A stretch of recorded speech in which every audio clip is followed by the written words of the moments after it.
Violence in Britain that is only getting worse. Indeed, for the first time since the rioting and looting started over the weekend, it has spread outside London to other major British cities. 112,000 people in just 23 minutes. 9 police cordons crushed. 4 government vehicles overturned. And at 8:06 p.m., for the first time since the Second World War, thousands of furious citizens reached the iron gates of Parliament. Britain has known unrest before, but never this fast, never this coordinated, never this deeply rooted in betrayal.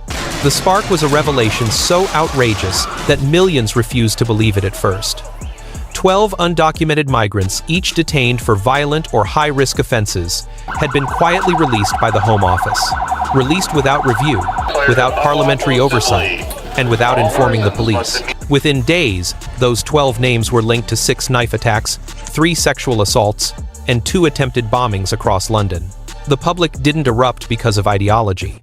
They erupted because the state failed at the most basic promise a government can make: to protect its own citizens. Tonight, Britain reached its breaking point and stepped over it. If you believe transparency must never depend on political convenience, like this video, it tells the algorithm the truth still matters. At 6:41 p.m., a shaky CCTV clip surfaced online. A hooded man walked away calmly from a stabbing outside a primary school, children fleeing behind him. No panic, no hesitation, blood still on the knife. Seconds later, viewers recognized him. He was one of the 12. The clip hit 11 million views in 13 minutes, not because of its brutality. London has seen brutality before, but because it confirmed the one truth no government minister dared to admit. These men weren't lost in the system.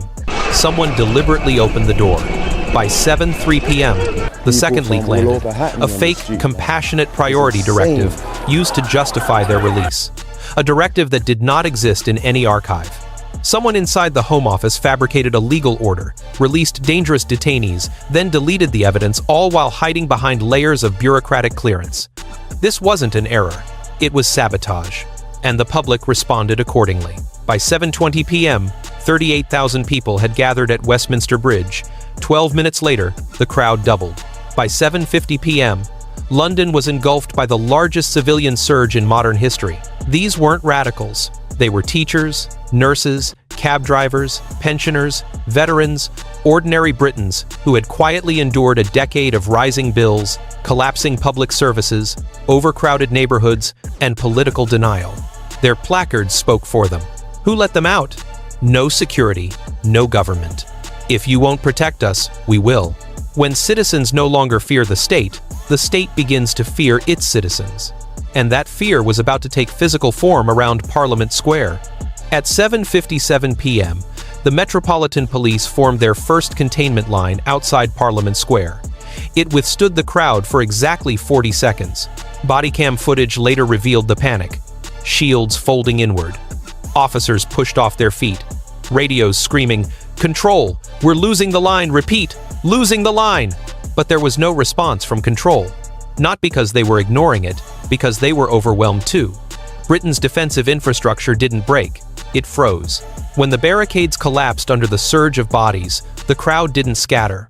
They moved forward with chilling unity, not chaotic, but purposeful. For the first time in generations, Parliament stood undefended. By 8:04 p.m., Parliament Square looked like a war zone. Flares lit the air red, smoke curled around the statues. Crowds chanted with a clarity that cut through the chaos. Send them back. Britons first. No more lies. A group of veterans stood front and center. Their medals glinted under burning flares. One shouted, "We defended this country before, and we will again." This wasn't a riot. It was a verdict. The moment police realized the truth was visible in their hesitation. They weren't facing criminals. They were facing a population that believed the government had betrayed them. At 8:06 p.m., drones captured the defining image of the night, a human wave, forcing the iron gates of Parliament to bend. Metal shrieked, hinges rattled. Officers braced for impact. A woman climbed a barrier and screamed, "If the Home Office won't defend our children, we will." The roar that followed shook the entire square. Britain had seen protests. Britain had seen riots. But Britain had never seen its own parliament physically buckling under the weight of public outrage. Lines between civilian and state blurred. and the nation crossed a point of no return. Inside Whitehall, panic spread faster than on the streets. Phones rang without pause. Ministers snapped at aides, and civil servants whispered behind locked doors. The truth, once buried, was now impossible to ignore. The release of the 12 undocumented migrants was intentional. A fake directive was signed, detention logs were purged, internal alerts were suppressed, and warnings from case officers were buried under layers of bureaucratic misdirection. This wasn't a policy failure. It was a coordinated internal breach. One senior analyst put it bluntly in a message that later leaked to the press. The problem isn't the migrants. The problem is the person who freed them. And that single line shook Whitehall harder than the riots outside. Because chaos on the streets can be contained. Chaos inside a ministry cannot. It spreads inward, hollowing institutions from the core. At 8:49 p.m., leaked cyber forensics logs confirmed the worst. All 12 detention files were deleted 14 minutes after their release. The deletion required exception privilege, a level of access held by fewer than 10 people in the entire United Kingdom. The terminal used belonged to Home Office Senior Access Terminal 04. This was not a junior mistake. This wasn't a rogue officer. It was someone protected, insulated, and fully aware of the consequences. Someone who believed they could rewrite reality with a keystroke. And it raised a terrifying question. If someone inside the Home Office can erase evidence of their own sabotage, what else have they erased? At 9:10 p.m., ministers received briefing documents marked for internal use only. The instructions were identical. Do not acknowledge. Do not comment. Do not admit error. Minutes later, Downing Street released a meaningless 27-word statement about public order concerns. No mention of the 12 migrants. No mention of the fabricated directive. No mention of the internal breach. The public interpreted that silence not as caution, but as confirmation. Tonight, trust didn't simply erode, it evaporated. Whitehall insisted the situation was contained. But the numbers told a story too horrifying for any minister to say aloud. The 12 men released under the fake directive weren't administrative anomalies, they were the perpetrators behind 6 knife attacks, leaving 2 teenagers in critical care and an elderly man fighting for his life. They were linked to 3 sexual assaults, all within walking distance of migrant hotels the Home Office continued to defend.